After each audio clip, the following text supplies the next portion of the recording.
Something strange, really strange, happened on Saturday the 28th of July. The man whose job is to secure our telecom and broadcast infrastructure, he just wanted to play cowboy in a Wild West bar duel.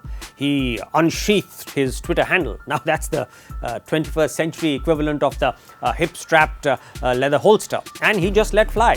Here is my Aadhaar biometric ID number, you hackers. I dare you to harm me. The response and annihilation was brutal. The protagonist's daughter's email ID, his own DMAT and bank accounts, airline frequent flyer number, subscription accounts, income tax unique number, and demographic details. Everything was hacked and manipulated. In fact, in a very dangerous breach, an unsolicited 1 rupee was deposited in his savings account. All of this happened in a matter of hours. But did he accept defeat with humility and grace? Did he say, "Oh great, thank you for showing us the path to 1,000,000 correctives which we shall now develop to ensure that our security features are enhanced"? No, sir. I felt very queasy about this whole fiasco. Mahatma Gandhi once said that no school of thought can claim a monopoly of right judgment. We are all liable to err and are often obliged to revise our judgment. His arch rival, Winston Churchill, actually concurred. Criticism may not be agreeable, but it is necessary. It fulfills the same function as pain in the human body. If it is heeded in time, danger may be averted. If it is suppressed, fatal distemper may develop. Now, there has to be something fatal in our current political environment if a God-fearing 63-year-old bureaucrat with impeccable credentials, he's a mathematics major from IIT Kanpur and a master's in computer science from the University of California, if he commits a criminal act himself. Remember, revealing your Aadhaar number is an offense punishable by 3 years in jail. So why did this happen?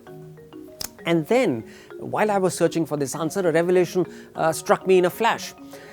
A critic today is treated like an enemy. Yes, an enemy.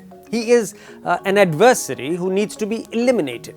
You do not debate with him on merits. You do not want to convince him on substance. You have no patience for Mahatma Gandhi's exhortation that we owe it to ourselves as to others to try to understand the opponent's viewpoint, and if we cannot accept it, respect it as fully as we expect him to respect ours. Now, instead, today's discourse is defined by intimidation. Congress के नेता कान खोल करके सुन लीजिए, अगर सीमाओं को पार करोगे तो मोदी है, लेने के देने पड़ जाएंगे. Now, this statement by Prime Minister Modi at an election rally in Hubli on the 6th of May 2018 is perhaps the closest a democratic leader can ever come to advocating violence on his opponents. Here's another one.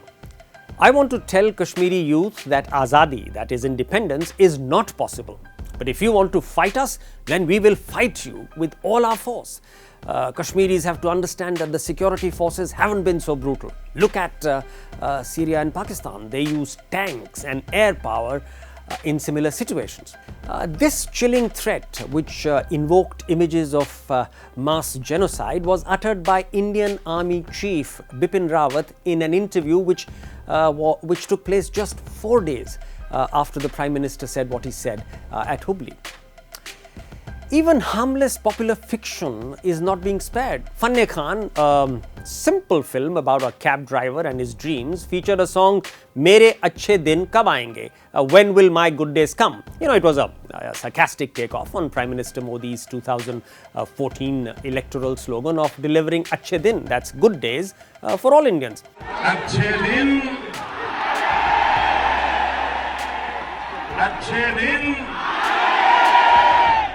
Within 10 days, the filmmakers were forced to change the song to Mere Achhe Din Ab Aaye Re. My good days have already come.